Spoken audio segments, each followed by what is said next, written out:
Nakita niyo si Pedro nung nakakulong, bibitayin kinabukasan, nagpadala ang Diyos ng anghel sa kulungan. Anong ginawa ng anghel? Ginising si Pedro at pinatayo. Hindi binuhat kasi kaya ni Pedro ang tumayo. Nilagot ng anghel ang mga kadenang bakal. Bakit? Kasi hindi kayang gawin niya ni Pedro. At sabi niya kay Pedro, magbihis ka. Lalabas tayo sa kulungang ito. Hindi siya binaby-baby at binihisan. Kasi kaya niya magbihis. Pagkatapos binuksan ng anghel ang pinto ang bakal, kasi hindi kayang gawin niya ni Pedro. At sabi ni ang anghel, maglakad ka na, umuwi ka na. Hindi siya binuhat. Kasi kaya niya maglakad. Sa pag-solve natin ng mga problema, mga kapatid, una niyong isipin, what can I do? What has God empowered me to do? Ano mga ibinigay sa akin ng Diyos para ko ito ma-solve? At gawin. Huwag ipasa Diyos, huwag iasa sa iba, yung kaya natin gawin. Kaya ang tagal-tagal na mga solusyon hindi dumarating, nasa kamay pala natin, hindi lang natin ginagawa ang tama. Parang yung babaeng balo na namatayan ng asawa, walang maibayad sa utang, yung anak niya, kukolektahin na ng mga nagpautang, yun ang bayad, yung anak niya. Nagpunta siya sa propeta, sabi niya, ano pong gagawin ko? Namatay ang aking asawa. Wala ako kapera-pera, ang mga anak ko, kukuhanin na nagpautang, magiging alipin na sila. Pumunta siya sa propeta, maaaring umaasa siyang siya tutulungan, bibigyan ng donasyon. Ang sabi ng propeta sa kanya, ano bang meron ka sa bahay? Sa bahay mo, hindi sa bahay ko. Anong meron ka sa bahay mo? Sabi ng babae, konti pong langis. Walang-wala po kami pero merong konting langis. Sabi ng propeta, o bueno, manghiram ka ng maraming mga palayok, mga jar, sa kapitbahay mo. Isalin mo doon yung konti mong langis. At ginawa nga niya yon. At doon nangyari ang himala. Hindi na ubos-ubos yung langis na isinasalin hanggat may mapagsasalinan pa. Tumigil ang dumalo yung langis nung wala nang masisidlan. So what did that widow have? She had a little oil, and she also had goodwill among her neighbors na nagpahiram sa kanya ng mga lalagyan. What do we have? Pag may problema tayo mga kapatid, ang unang solusyon, what do I have? What has God given me that I can use to solve the problem?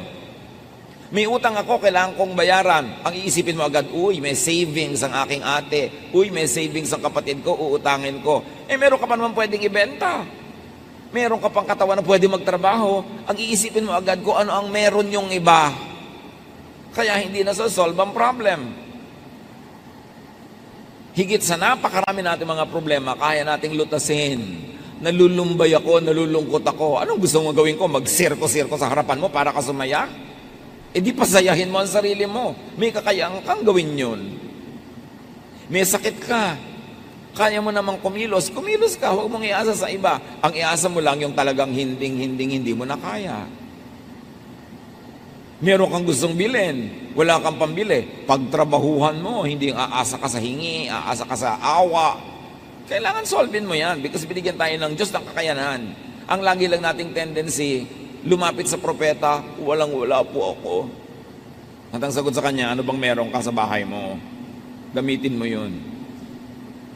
Alam ng Diyos ang pangangailangan mo, binibigyan kanya ng kakayanan. So solve what you can, and what you cannot solve, leave it up to God.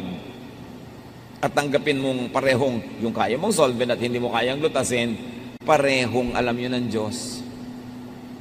Ecclesiastes 7:14, when times are good, be happy. But when times are bad, consider this. God has made the one as well as the other. Pag maganda ang panahon, magsaya ka. Kung malungkot ang panahon, di malungkot ka. Anong gawin mo? Magsasaya ka, malungkot nga. Lilipas din yun. Pastor, ang lungkot-lungkot ko po. Bakit? Kasi po nawalan ako ng trabaho. Kasi nawalan ako ng boyfriend. Kasi ito, hindi malungkot ka. Nawala ka pala ng boyfriend, nakakalungkot ka yun. Hindi malungkot ka. Alam nga naman sumaya ka, nawala ka ng boyfriend. Anong problema mo? Nalugi po ako sa negosyo, ang lungkot ko. Natural, alam nga pag natuwa ka, magtataka ko niyan. Hindi malungkot ka, lilipas din yan. Pagsasawaan ka din yan ng lungkot.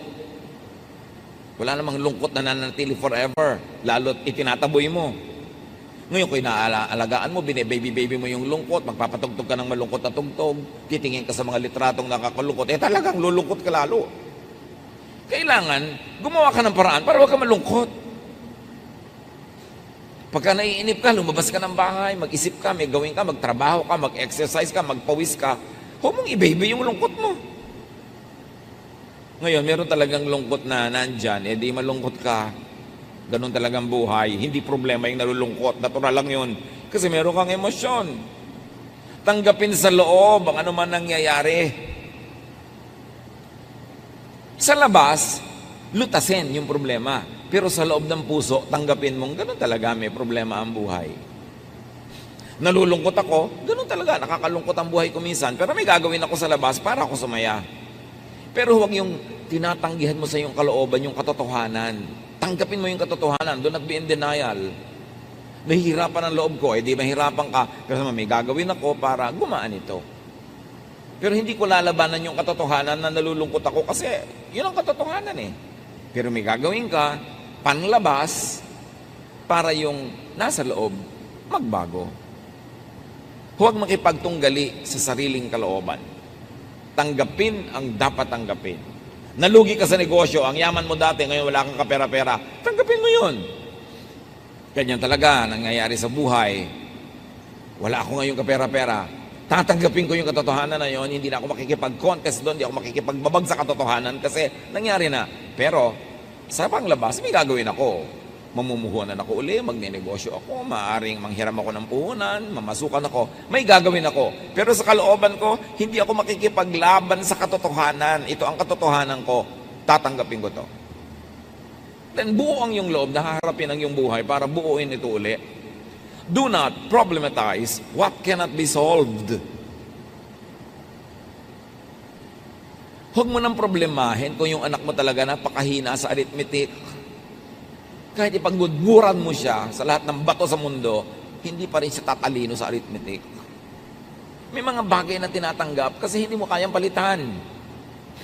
Ngayon, hahanapin mo na lang yung iba niyang kalakasan, iba niyang katangian, at doon ka mag-operate. Huwag mong hanapin yung wala. Ang dapat mong tamasahin, i-develop, yung nandun.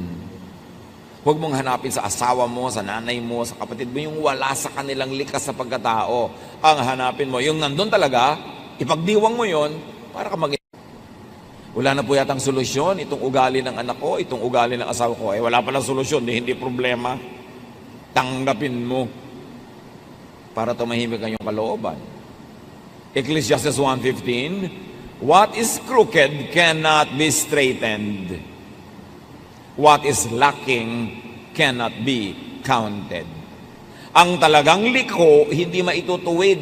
Nilikha talaga yun, sinadyang liko. Huwag mo nang tuwirin. Yung pag tinuwid mo yun, dun mali. Kasi liko talaga yun. At yung wala, huwag mong hanapin. Yung wala, wala. Lalong-lalo yung mag-asawa na ini-expect mo, pupunta sa event, nakita mo, husband lang o wife lang, hinahanap mo pa, nasaan ang wife mo?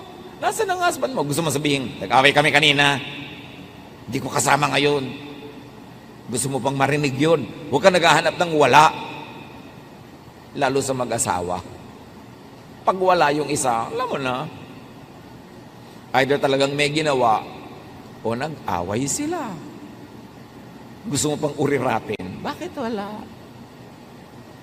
Huwag nyo nang hinahanap ang wala. Why struggle? Why stress yourself? Do not problematize a non-problem. Just accept it and live with it.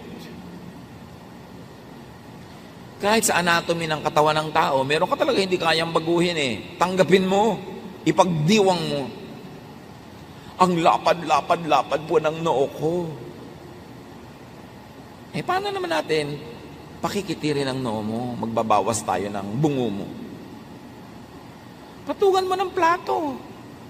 Lagyan mo ng florera, lagyan mo ng drawing, gawin mo, celebrate it instead of worry about it. Pero mo ang lapad ng noo mo. Pwede ng reflector yan pagka may madilim. So, bakit mo pinaproblema yun? Hindi mo naman kayang palitan. Matthew 6:27, can any one of you, by worrying, add a single hour to your life? Sa pag-aalala nyo ba naman ba, kaya nyo dagdagan kahit isang oras man lang ang buhay nyo? The obvious answer is no. And the obvious lesson is, so why worry? Nasa abroad po ang asawa ko, 1 taon pa bago bumalik, lungkot na lungkot po ako. Di gumawa ka ng paraan para huwag ka malungkot. Kasi hindi pa naman talaga babalik yun hanggang hindi bakasyon. O pauwiin mo na lang, ay naku, paano naman po ang remittance? Yun pala, huwag ka malungkot dyan. May remittance ka naman pala eh. Gumawa ka ng paraan. Huwag yung gusto mo ng may remittance, gusto mo pa nandiyan pa siya at hindi ka pa nalulungkot. You cannot have your cake and eat it too. Maraming lungkot natin, self-made, self-manufactured. Tanggapin mo. Nagpasya kayo na mag-a-abroad siya ng ilang taon, tanggapin mo na ganun yun at magpakatino ka sa buhay, magpakatino siya sa buhay para sa oras ng pagbabalik niya, nandiyan ka pa. O babalik pa siya. Ayusin. Ecclesiastes 8:17, no one can comprehend what goes on under the sun. Despite all their efforts to search it out, no one can discover its meaning. Even if the wise claim they know, they really cannot comprehend it. So sabi nga ng mga kabataan ngayon, do not overthink. Do not always seek rhyme or reason for what happens.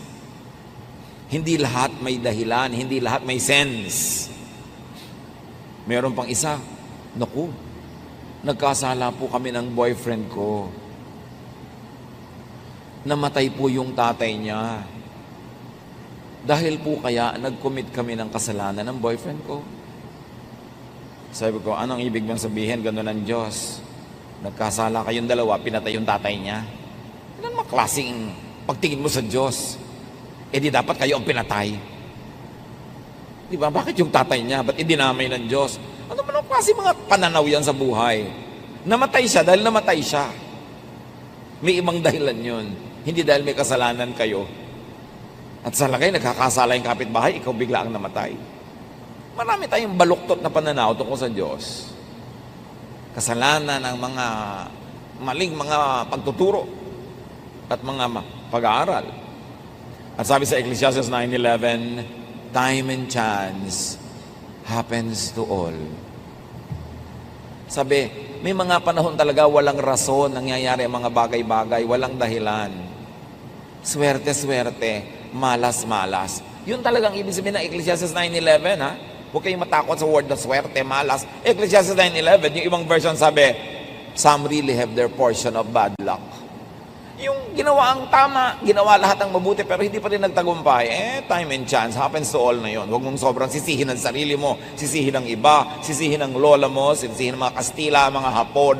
Talagang nangyayari ang mga bagay-bagay kung minsan na wala namang maisip kang dahilan. Tanggapin mo na lang. Don't overthink.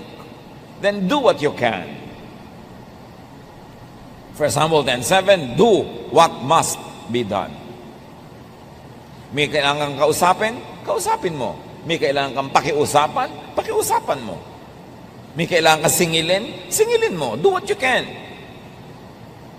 At napaka-importante, do for yourself what the occasion requires. It's the same verse, said in another version.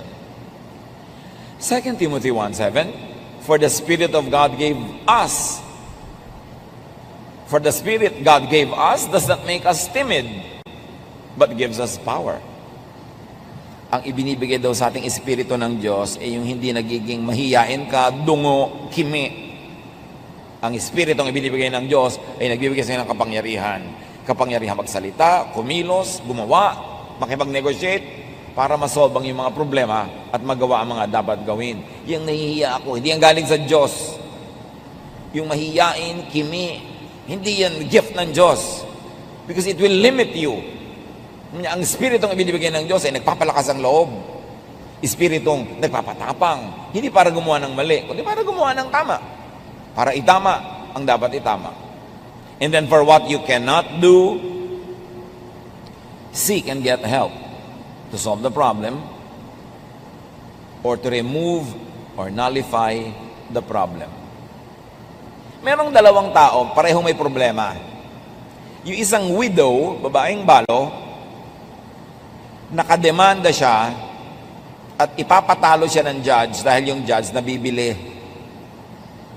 So ang problema ng widow, paano ako mananalo sa case na dapat ko naman talaga ipanalo? So binigyan niya ng problema yung judge. Kinulit niya ng kinulit ng kinulit. Sa problema ng judge, pinapanalo na siya. So parehong na-solve ang problema nilang dalawa.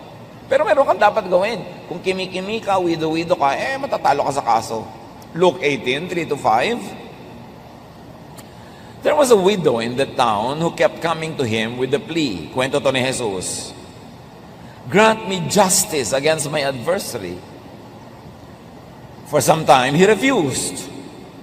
But finally, he said to himself, even though I don't fear God or care what people think, yet because this widow keeps bothering me, I will see that she gets justice so that she won't eventually come and attack me.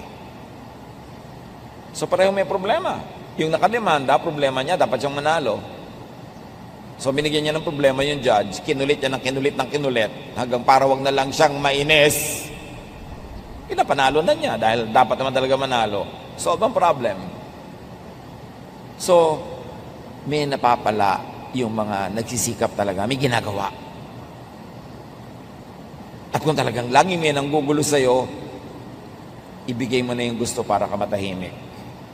Kapatid mo, inaagaw sa'yo ang minana ninyong paso sa namatay ninyong magulang, ibigay mo na ang paso para ka matahimik. Kesa ang gulo-gulo.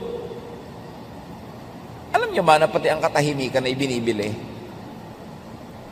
May nanggugulo sa'yo. Bigay mo yung gusto, it has a cost. Pero mas mahalaga ba yun kesa sa kapayapaan mo, katahimikan? You pay even for your peace. And whenever you can pay anyway, go for peace. Mas tahimik ang buhay. Nag-aaway kayo. Gusto nyo magkasundo pareho, alam nyo yon. Pero somebody, dapat mauna. Magbaba ng pride at bumate. Hindi ikaw na para matahimik na kayo. Kasi pagka pinauna mo pa siya, ayaw pa niya, ang tagal-tagal, pareho lang kayo nalulugi, mauna ka na. Di tahimik kayo. Ang inihintay lang naman nun, isang text, isang bate, isang tapos na. Huwag na magpataasan ng pride para tahimik. And then what you cannot do or solve, accept as unsolvable, undoable, unachievable at the moment. At the moment. Pag hindi mo kayang lutasin, hindi mo alam ang solusyon, tanggapin mo na lang na hindi ito malulutas sa ngayon. Sa ngayon lang. Ipagpaliban ang paglutas. Ecclesiastes 8:6, there is a proper time and procedure for every matter, though a person may be weighed down by misery. May pinakatugmang panahon at may pinakatamang paraan.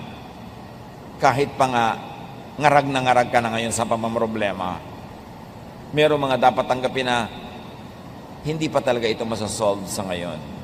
At pagka ganon, freeze problems that cannot be solved at the moment.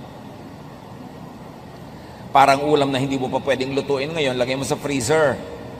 Ganon din ang mga problemang hindi mo pa kayang lutasin ngayon, wala pang malinaw na solusyon, ilagay mo sa freezer and attend to them at the right time.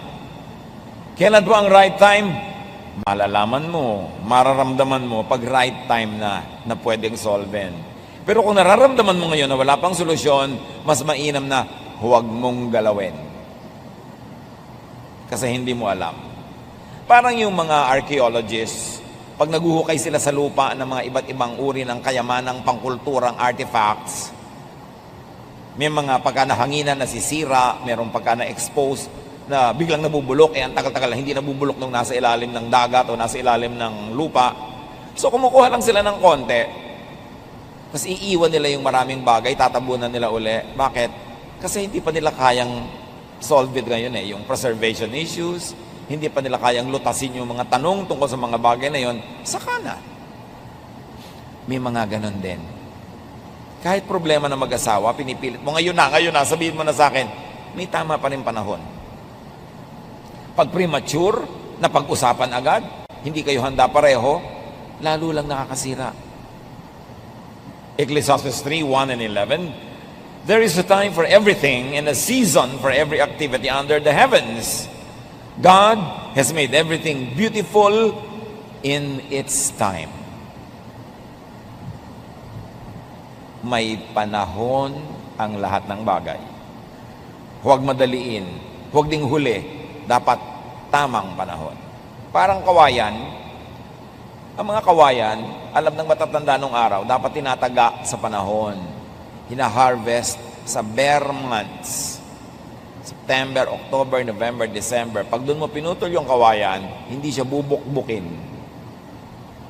Or baligtad, huwag kang harvest sa bare months. Basta isa sa dalawa, i-google nyo na lang.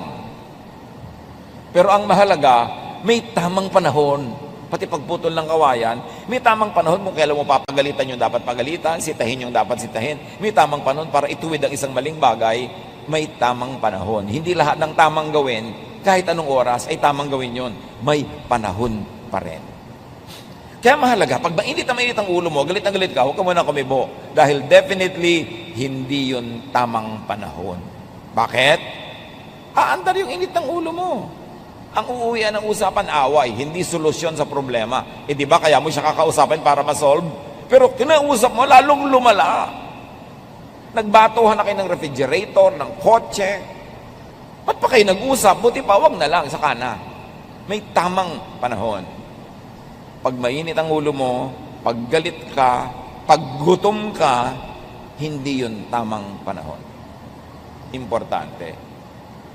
God has made everything beautiful in its time. Kahit bata, gusto mong ipanganak na, 2 months pa lang, abortion ang tawag doon. Dapat 9 months. Ngayon, 13 months na, sobra na yun. Paglabas, may bigote na. Dapat tamang panahon. Lahat ng bagay. Kaya kahit may gusto kang kausapin, good ba ang timing ko? Tama ba ang panahon? Kasi pag nagtapat-tapat ang mga bituin, ang mga puno, ang mga ilog, sa tamang panahon, madali ang mga bagay. Kaya alam mo, pagka mali ang panahon, hirap na hirap ka. Kahit magne-negosyo ka, laging hirap na hirap ka, baka hindi ito ang tamang panahon para magnegosyo ako ng ganitong bagay. Kasi pag tama yung panahon, maluwag, madali. Be still when you don't know what to do. Let God move. Psalm 46:10. Be still and know that I am God. Pag lagi kang may ginagawa, lagi kang busy, lagi kang maingay, hindi mo nadidinig ang Diyos. Hindi mo nararamdaman ang Diyos, hindi mo nakikita kumikilos ang Diyos. Ngayon, kung may problema ka, hindi mo alam ang gagawin, dapat wala kang gawin. Ha? Wala po akong gagawin? Eh, hindi mo nga alam ang gagawin. So, pag may ginawa ka, mali ang magagawa mo kasi hindi mo alam ang gagawin. Pagka, pastor, hindi ko po alam ang gagawin ko. Ano pong gagawin ko? Ulitin mo sinabi mo, hindi ko po alam ang gagawin ko. Ano pong gagawin ko? Hindi mo pala alam, di wala kang gagawin. Manahimik ka. There are problems that get solved by themselves over time. Parang sugat. Hayaan mo lang yan, gagaling yung mag-isa. Huwag mong kutkutin every day. There are problems that get solved by not solving them, by not interfering with them. Andar yan mag-isa, hahanap yan ng solution. There are problems that get solved with the passing of time. Panahon lang pala ang makakalutas dyan. Hindi pakikialam natin, panahon. And there are problems that get solved with the rearrangement of the universe. Okay, inaasma ka lagi, pero buwan kasi ng mga pollen. Pagka pala hindi na buwan ng mga pollen na lumilipad sa hangin, mawawala na yung asma mo. Nasosolve sa paglipas ng panahon. And there are problems that get worse pag pinakialaman mo sa maling timing. Tandaan niyo mga kapatid, pag walang magandang option, pag walang katanggap-tanggap na choice na gawin, be still. Don't do anything. It is the best. Siyempre, dapat ka makiramdam kasi baka naman dapat may gawin ka na, wala ka pang ginagawa. At kung kailan wala kang dapat gawin, doon ka may ginagawa. Mali ng mali. Dapat ang tao nakikiramdam. Be discerning. Be spirit-led. And if you are not gifted with great discernment, magpapayo kayo, humingi ng tulong sa mga taong gifted with discernment. Kakausapin ko ang anak ko tungkol sa boyfriend niya na ayaw ko. Pero tama ba ang timing? Tanungin mo yung kapatid mo, yung pinsan mo, okay bang kausapin ko yung anak ko? Anong tingin nyo?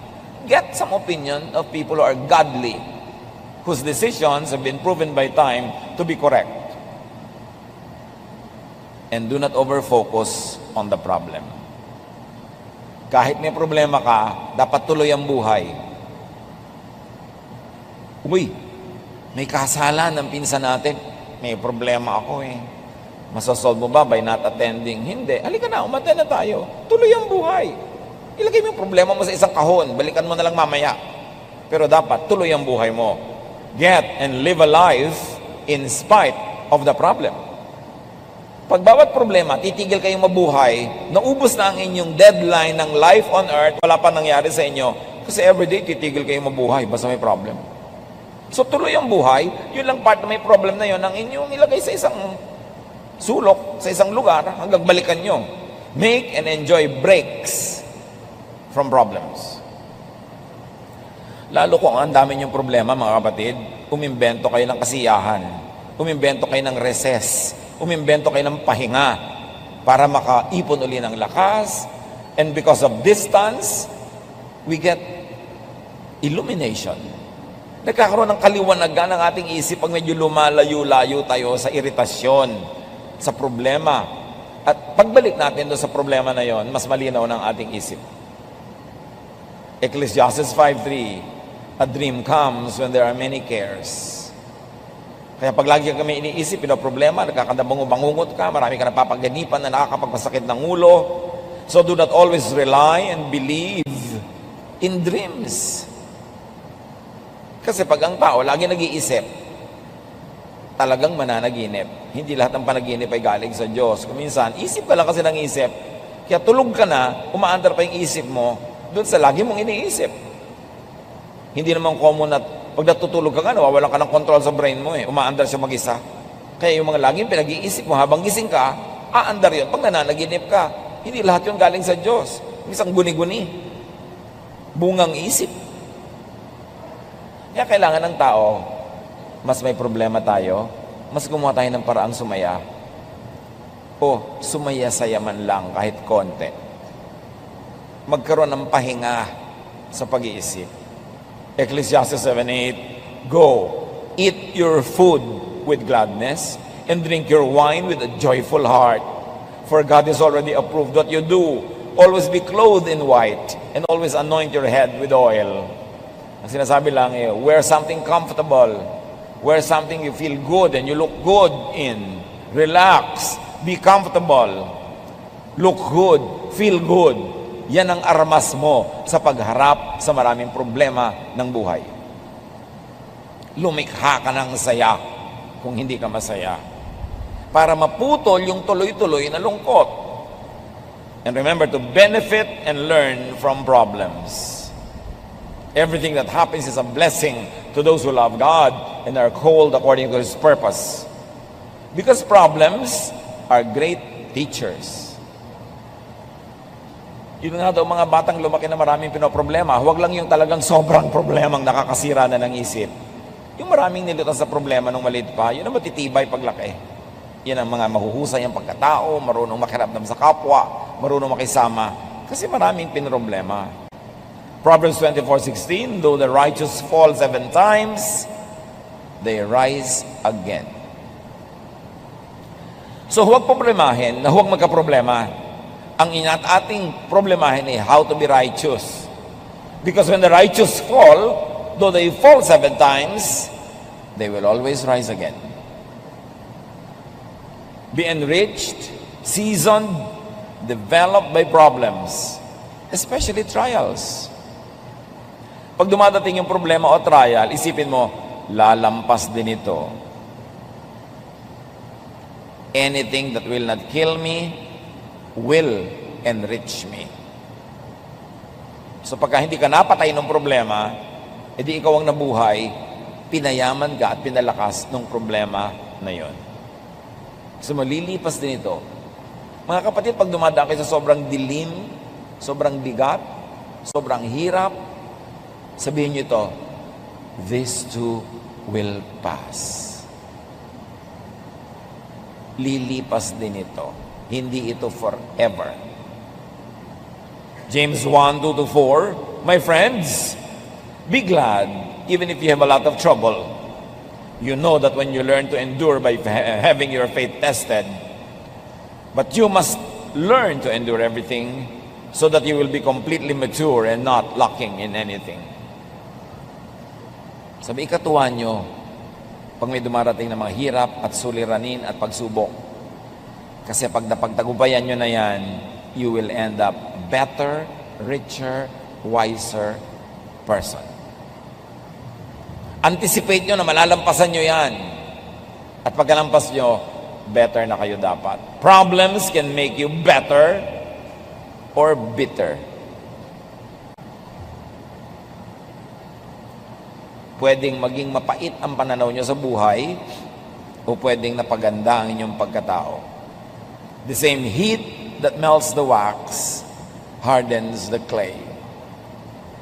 So the same problem na nakakagupo sa iba are the same problems that can make you stronger. Turn your problems into blessings by being strong, by doing the right thing, by not doing what should not be done at the moment, and you will end up winner. Choose purpose to be better. Pag dumaan kayo sa malaking paghihirap, mapipili nyo naman kung kayo magiging better o bitter. Kung bubuti ang pagkatao nyo o sasama. Kung kayo nakaranas ng sobrang gutom, makakapili kayo kung magiging maramot kayo pagkalampas noon o lalo kayo magiging mapagbigay kasi ngayon nauunawaan nyo na ang mga nagugutom. Pwede nyo piliin ang inyong reaksyon. 2 Corinthians 4:8-9 and 17, we are hard-pressed on every side, but not crushed. Perplexed, but not in despair. Persecuted, but not abandoned. Struck down, but not destroyed. For our light and momentary troubles are achieving for us an eternal glory that far outweighs them all.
Of course, the original context of the verse is about spiritual persecution because people are godly. But the universal idea behind this verse can be applied in our situation anywhere, anytime. Oo, may problema ako, pero buhay pa ako. Nabibigatan ako, pero hindi pa naman ako durog. May pag-asa pa ako. Ang lahat ng ito, God will turn into blessings and strength for me basta lampasan ko lang. Using God's methods, doing it God's way. Philippians 4:12-13, I know what is best to be in need. I know what it is to be in need. And I know what it is to have plenty. I have learned the secret of being content in any and every situation. Whether well-fed or hungry, whether living in plenty or in want, I can do all this through Him who gives me strength. So sa meron at sa wala, sa marami at sa konti, sa malamig at mainit, sa hirap at ginhawa, Malalampasan ko ang lahat ng ito dahil pinalalakas ako ni Jesus. Yan ang dapat huwag lilimutin. And then avoid and minimize possibilities of having problems. Kanina, how to face problems. Ngayon, paano nga pa ba natin mapapakonti ang posibilidad na magkaroon tayo ng maraming problema? O matalo tayo ng problema? 1. Empower, strengthen, enrich yourself. Ang daming problema, pera lang ang katapat. So, para maghanda tayo sa mga darating na problema, make money. Save money, invest money, earn money. Kasi maraming problema talaga may katapat na peso sign. Ecclesiastes 11, 1-2 or 6. Ship your grain across the sea. After many days, you may receive a return. Mag-export ka daw, magtinda ka. At pagkalipas ng ilang araw, may tubo ka na. Invest in 7 ventures? Yes, in 8. You do not know what disaster may come upon the land. O mag-invest ka pero mag-diversify. Magtayo ka ng maliit na tindahan, mamuhunan ka, mamasukan ka, ganito, magganon ka. Marami kang gagawin. Kasi hindi mo alam kung saan ka tutubo at kung ka malulugi. Alin ang magkiklik, alin ang hindi. Do not put all of your eggs in one basket. Kailangan, marami kang pwedeng asahan. Kasi sabi, hindi mo alam kung ano mga darating na mga hirap eh. Pag marami kang paa, mas mahirap ka matumba. Kaya dapat, marami kang haligi, marami kang pinagkukunan. Sow your seed in the morning, magtanim sa umagang-umaga, and at the evening, let your hands not be idle. For you do not know which will succeed, whether this or that, or whether both will do equally well. So sa umaga, habang hindi pa mainit ang araw, magtanim ka na. At pagkatanim mo, mainit na ang araw, nasa bahay ka na, hanggang gabi, maghabi ka, mag-wood carving ka, magluto ka, magtinda ka, may gawin ka pa. Huwag mo lang asahan yung itinanim mo ng umaga, tapos matutulog ka na maghapon. Dapat marami kang ginagawa. Sabi ganon, kasi hindi mo alam kung alin sa mga ginagawa mo ang magtatagumpay. May mga anak ka, in-invest mo na lang sa isa, pinabayaan mo na yung lahat. Pero sure ka ba na yung isang yun ang magtatagumpay? Hindi natin alam. Dapat, investan mo lahat. Mahalin mo lahat. Kumisan ka, yung hindi mo pa inaruga ng bata, yung pa ang mag-aalaga sa'yo, pagtanda mo eh. Hindi mo alam. So maging nice ka to everybody. Hindi mo alam kung sino sa mga tao sa paligid mo ang tutulong sa'yo pag nangailangan. Kaso, tulungan mo sila ng tulungan habang kaya mo. Hindi mo alam kung alin sa itinatanim mong buto ang tutubo. So, damihan mo ang tanim. Para masiguro ka. Kasi sabi nga natin, maraming problema, pera ang katapat. Hindi lahat, pero marami. Make money. Yan ang magandang preparasyon para pagdating ng problema, may lakas ka. Ecclesiastes 7:12, wisdom is a shelter as money is a shelter. Nakakakanlong ka sa karunungan, nakakakanlong ka rin sa pera. Mabuti na yung maraming pera, may karunungan pa, marami kang kanlungan. In Ecclesiastes 10:19, money is the answer for everything. Siyempre, may exaggeration involved, pero ang laki ng truth.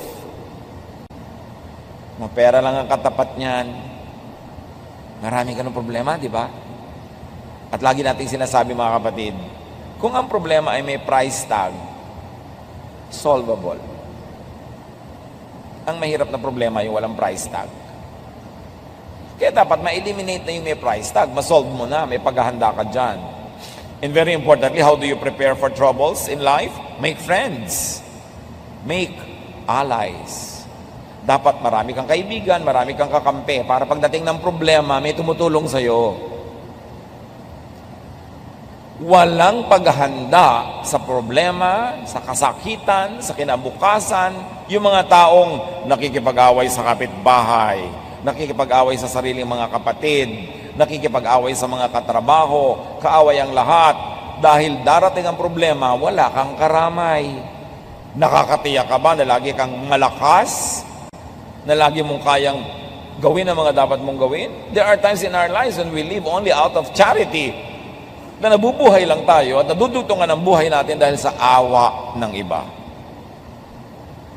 At dahil pwedeng dumating ang ganong pagkakataon, ang isang malaking paghahanda sa ganon, makipagkaibigan, makipagmabutihan, makipagkapwa-tao, makipagtulungan para magandang preparasyon yun para sa sarili mo ring pangangailangan. Proverbs 12:26, the righteous choose their friends carefully. In Proverbs 18:24, one who has unreliable friends soon comes to ruin, but there is a friend who sticks closer than a brother. Malaking kayamanan ng mga kaibigan na alam mong dadamayan ka. Napakalaking kahangalan na makipag-away kung pwede ka namang makipagkaibigan. Yung magtaray, magsungit. Inihahanda mo ang sarili mo sa panahon na walang tutulong sa'yo. Yabang yan eh. Kasi akala mo lagi mong kaya ang sarili, kaya mo maglakad, kaya mo bumangon, kaya mo tumayo. No. You don't know what a day may bring forth. Hindi natin alam kung ano ating sasapitin. Ecclesiastes 4:9-10, two are better than one, because they have a good return for their labor. If either of them falls down, one can help the other up. But pity anyone who falls, and there's no one to help them up. Ang dalawa daw ay higit na mabuti ka sa nag-iisa lang. Dahil mas mag-enjoy sila sa buhay, magkakatulungan sila. Pag may isang nadapa, mayroong isang pwede magbangon. Kawawa naman daw ang taong pag nadapa, wala man lang magbabangon. At baka nga tapakan pa siya para lalo siyang lumubog sa lupa. Dahil bad record. Dahil walang pinakisamang mabuti. Obserbahan nyo yung mga namamatayan.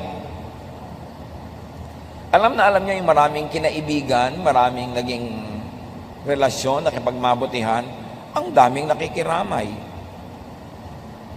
At kitang-kita mo yung ano ba naman itong mag-ina na to na namatayan ng tatay at asawa. Wala man lang ni isang tao dito sa lamay. Wala kaya silang pinakisamahan?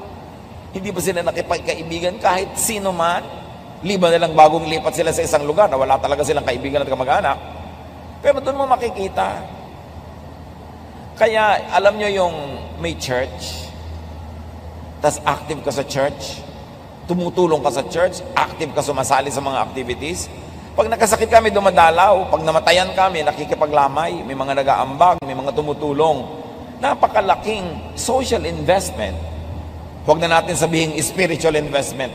Doon tayo sa mas mababa. Ang laking social investment kung active kayo sa church. Kasi makikita mo, pagka sa mga tao mga active sa church, pag namatayan sila, mas tumutulong pa yung mga ka-church kaysa mga kamag-anak eh. Mas naaasahan sa oras ng pangangailangan. Kaya dapat, lagi kayong involved, sumasali. Una, dahil meron tayong mas mataas na dahilan, because the body of the Lord is the one that we should take care of and participate in. Pero kung gusto nyo lang maging social and practical level, kasi darating ang panahon, mangangailangan din kayo ng karamay. Mabuti na yung kayo lang nauunang dumadamay. Proverbs 19:4-6. Wealth attracts friends, but even the closest friend of the poor person deserts them. Everyone is the friend of the one who loves gifts. Hindi ito tungkol sa kasamaan ng tao, ha? Tungkol ito sa isang katotohanan na pag kayo mapagbigay, mabait, mapagregalo, mapag-share, marami talaga kayong kaibigan. Kaya kayo mamimili. Will I lose some money to have friends? Or will I gain some money and lose friends? It's a choice. At dahil napakasarap ipakisama ang pera, isa yan sa mga pinakamasasarap ipakisama kung meron ka, magpakain ka, magregalo ka, talaga mga tao magiging malapit sa'yo, natural. Alangan namang palautang ka, palahingi ka, lapitan ka, natural hindi. So, gawin mo na very productive ang iyong buhay para meron kang income for yourself, may sobra para ipamigay mo. Dahil ganun talaga ang friendship. Mas umuunlad, namumulaklak, humahayo, gumaganda ang amoy, humahalimuyak. pagka meron kang pakisama. Kaya dapat magkaroon ka ng kabuhayan. Meron kang mga kaibigan para meron kang pagkakipagkaibigan, pakisama. Pag lagi kang wala, lagi kang nangihingi, lagi kang nangungutang, natural ma-allergic sa'yo mga tao. Hindi sila masama. Practical lang sila. Kaya dapat maging practical ka rin. Be a giver, be nice, and you will be surrounded with people. Of course, hindi lahat ng yun ay true friends, pero may magiging true friends ka rin doon. Makisama, makisalamuha, makihalubilo, makipagbabutihan, makisangkot, makiisa sa buhay ng iba para gawin din nila sa'yo. Kaya sa mga highly developed economies, lalo sa mga Western and industrialized cultures, hindi na sila masyadong nakikisama. Alam niyo kung bakit? Kasi meron na sila insurance. Meron na silang mga paghahanda sa kanilang pagkakasakit, sa kanilang pagkakaratay, sa kanilang kamatayan. Kaya hindi na sila masyadong nakikisama. Pero sa baryo, bakit ka sobrang nakikisama? Birthday ni ganun, attend ka. May handaan doon, tutulong ka. Bakit? Kasi sa gabi, may emergency ka, wala kang kotse, kakalampagin mo yung kapitbahay mo, hihiramin mo yung kotse niya para madala ka sa ospital. Kaya yung mga taong maraming pangangailangan, mas dapat nakikisama. But it is noble and godly na wala ka ng pangangailangan, mariwasa ka na, tapos ang galing mo pa rin makisama. Yun ang tunay na pakikisama kasi wala kang vested interest. So, train your heart, train to be strong at heart. Palakasin ang loob, palakasin ang bulsa, palakasin ang katawan, palakasin ang espiritu, para pagdating ng problema, meron kang ilaban. Hebrews 13:9, it is good for our hearts to be strengthened by grace. Tamang panahon, tamang pamamaraan ang pagharap sa problema. Ecclesiastes 8:5, the wise heart will know the proper time and procedure. Sanayin ang puso na mahirapan para pag dumadating ang hirap, trained na. Ang mga bata, huwag palakihin sa layaw, sa sobrang sarap, sobrang ginhawa, kasi mawawalan sila ng training. Pagdating ng mga tunay na problema, marupok, mahina, madaling bumigay. Ang laki sa layaw, karaniway hubad, sabi ni Balagtas, sa bait at muni, sa hatol ay salat. Masaklap ang bunga ng maling paglingap, habag ng magulang sa irog na anak. Dapat tinetrain mo ding mahirapan, mapagod, magtipid, kahit may pera kayo. Kahit meron kayong mga katulong sa bahay, kailangan meron silang assignment, malinis, magligpit, mag-ayos-ayos, para train sila sa buhay. And remember, do not be too emotional. Walang nakakalutas sa problema, sa drama, sa iyak. Nalulutas yan sa pag-iisip at sa social network at syempre sa guidance ng Panginoon. At kung maraming problema o darating pa lang ang problema, get a boost. Magpasaya ng magpasaya sa puso para pag dumating yung mga lungkot, marami kang mawi-withdraw na happiness, hindi ka masisiro balance. Proverbs 12:25, anxiety weighs down the heart, but a kind word cheers it up. Mga kapatid, pag tayo ay may mga kasama na may problema, a kind word can go far. An unkind word can destroy whatever is left of their strength, but a kind word will always boost them up and help. So be kind sa mga namamroblema. Maraming namamroblema, nagdidilim ang isip, nalilito, be kind. A kind word will help. Pray with people who have problems. And whenever you can help, help. You don't know when it's your turn to need help. Dear Lord, we thank you that you are there in our hearts, you are there in our midst, you are here with us.